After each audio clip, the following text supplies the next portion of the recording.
welcome back to our live coverage of the 9th Dubai International Film Festival, where we've been focusing on the amazing local talent that's producing very creative content here in the UAE. Indeed, we have much more to come throughout the week. But how best to export that content to the rest of the world? That was the topic of this morning's forum panel here at DIFF.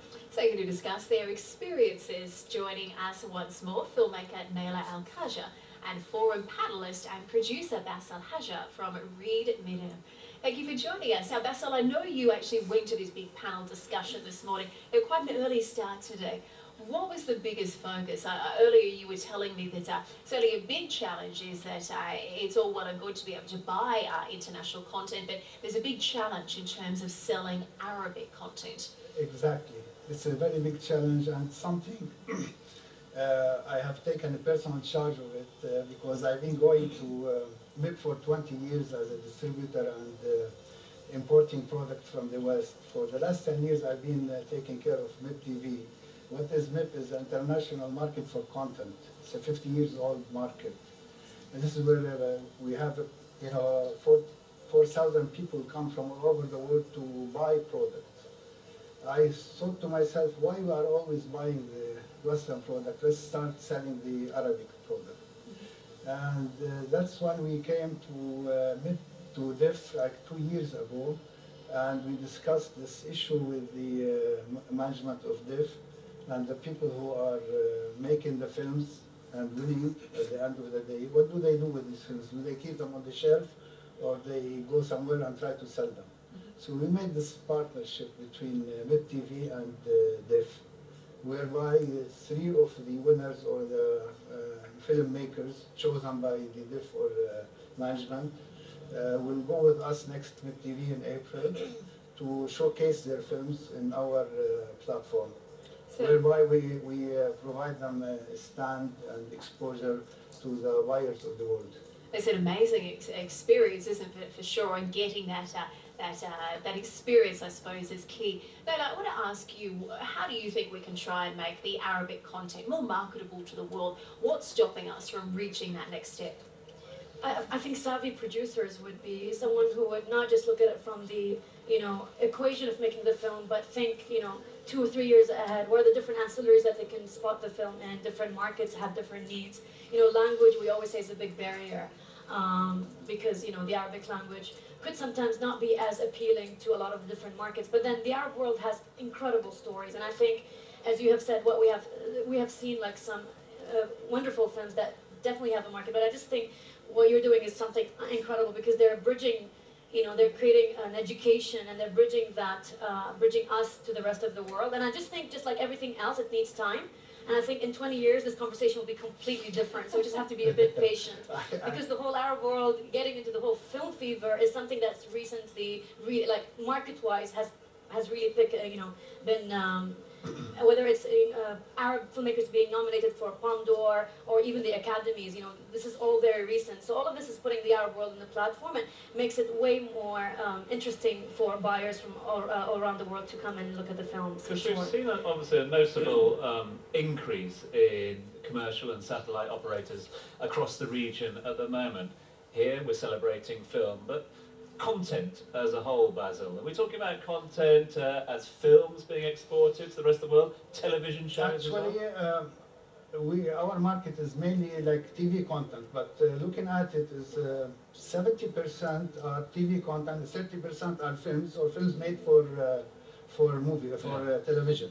And plus, not all the movies made in the world show their way to the screen. So there are lots of television who will go buy even the movies that already been screened as second run after they've been screened on cinema. Yeah. Just so many films made also are sold there for television.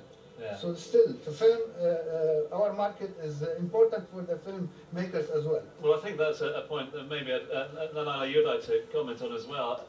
Encouraging talent in the region, that they don't just have to make films, is creating content, however it be, to get onto screen. Absolutely. I mean, what you said is really important. If you have a passion to create content, and these days, whether it's something that's mobile, whether it's an application or a game, or whether it's television, and television is a huge market. We sometimes oversee that part.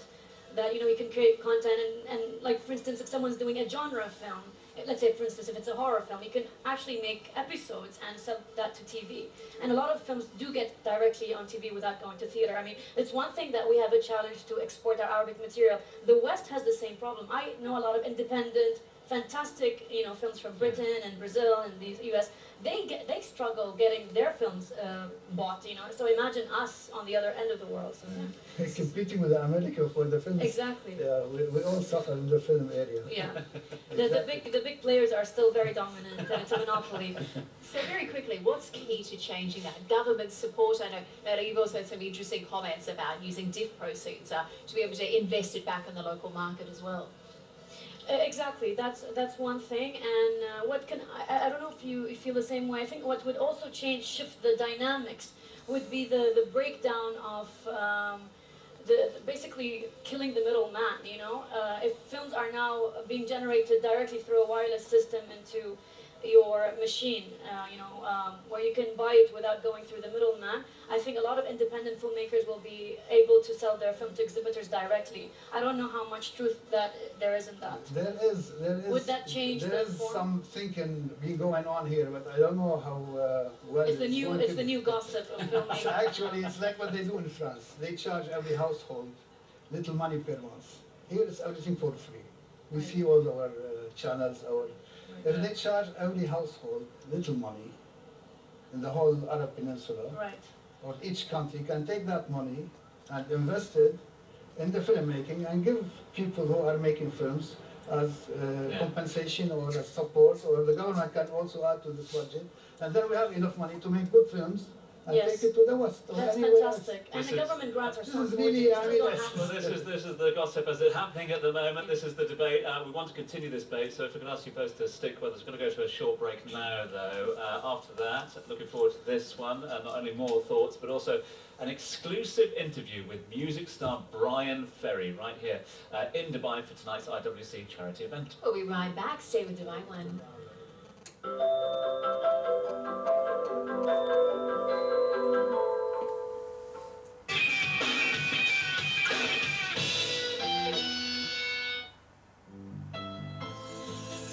Dubai One presents, for the first time on UAE television, a Spanish saga. Please help me. My father is dying. An intimate portrait of a woman. Involved with Samuel. Behind my back, you're a sleaze, just like your wretched mother. And the courage she discovers. The innocence she surrenders. You are alive. You deserve better. Why don't you try to calm down so that they don't hurt you? I just want to know who you are so that I can do something for you. Nobody's going to make me change my mind. And the memories she cherishes forever. Sometimes beauty too has a price to pay. Dana Garcia as Lola. Bella, Sunday to Thursday, 8 p.m. UAE, 4 p.m. GMT. On the Dubai One.